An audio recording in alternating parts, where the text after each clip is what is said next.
You're watching live from Paris here on France 24. It is time now for Campaign Chronicles, our daily look at the race for the French presidency. And today's French headlines, in fact, dominated by President Sarkozy's crackdown on radical Islam after his expulsion of several allegedly extremist preachers and banning of several more from visiting France, and, of course, those latest arrests in the last few hours. But is he exploiting the fear of radical Islam for electoral gain? Well, for more on this, our press reviewer, Elena Casas, with us. Elena, first of all, how's Sarkozy's move actually gone down in the papers then?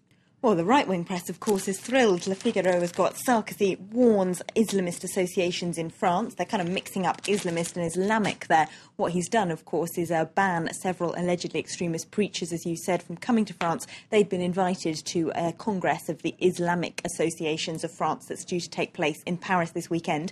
The right-wing paper reports that he wrote a letter to that group saying that no hate speech or anything inciting violence or religious hatred would be tolerated. So he's cracking down quite hard. Of course, for Le Figaro, that's exactly what needs to happen. But a number of other papers are starting to criticise whether or not, just 2.5 weeks from election day, this crackdown on radical Islam isn't a bit too convenient. If we look at the cartoon on the front page of Le Monde, they've got an Islamic cleric there surrounded by security cameras with Sarkozy behind him holding up a locked ballot box. The implication clearly being he thinks he's locking in some votes this way. Inside in that paper, they say that actually, a lot of these clerics that have now been banned from visiting France visited here quite recently and gave speeches that didn't really attract any attention from the intelligence services. So is he trying to cover up, perhaps, fears that intelligence services may have missed something in the case of Mohamed Merah that could still be embarrassing? And is he trying to make a blatant ploy for Marine Le Pen's voters after she's been going around saying, "I've been saying for years that the threat of radical Islam in France has been underestimated"?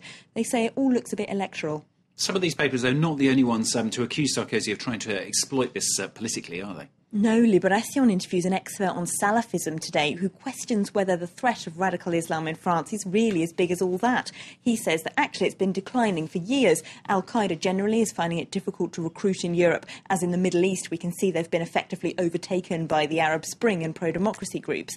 And here in France, those clerics that were a bit extremist in their thinking have been keeping a very low profile for the last few years after a number of previous crackdowns by the intelligence services under the Sarkozy government. So similarly, the website Rue 89 is talking about the alleged plot that these people were involved in, which was supposedly to kidnap a judge in Lyon. But they say that the judges' union there has said they're extremely worried that the government might try and make political capital out of this, and they're very keen that they don't do so.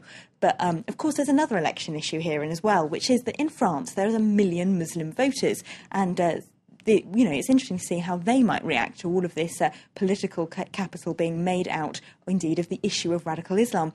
So I went to the Paris Halal Fair yesterday to try and meet some of them and see what they think. Sparkling non-alcoholic wines, gelatin-free sweets and foie gras, the products at the Paris Halal Fair have come a long way from the corner butcher you might normally associate with halal. France's Muslim community has come a long way too. Buyers and sellers here are second and third generation migrants with good jobs who want their contribution to France's economy to get noticed. Halal is only talked about negatively by people who don't understand it. But halal is also positive. Look at the number of stands that are here, the number of countries who've brought their products. Halal creates exports and jobs and businesses. That's what we should be emphasising, above all, in a time of crisis. It's a big market and a big voter demographic. There are at least 1 million Muslims registered to vote in France. Politicians haven't done much to appeal to them, though, attacking halal meat and making the fear of radical Islam into a campaign subject. Many say it's pushed them away from politics. There isn't really a homogenous Muslim vote. The Muslim community has grown up. We can see that from the products they're buying.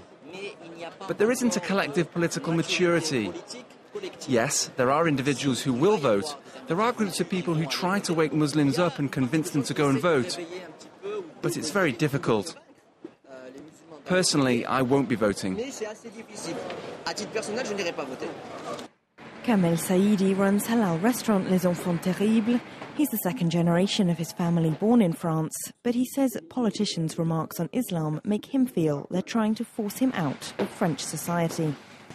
Having fingers pointed at you causes you to withdraw.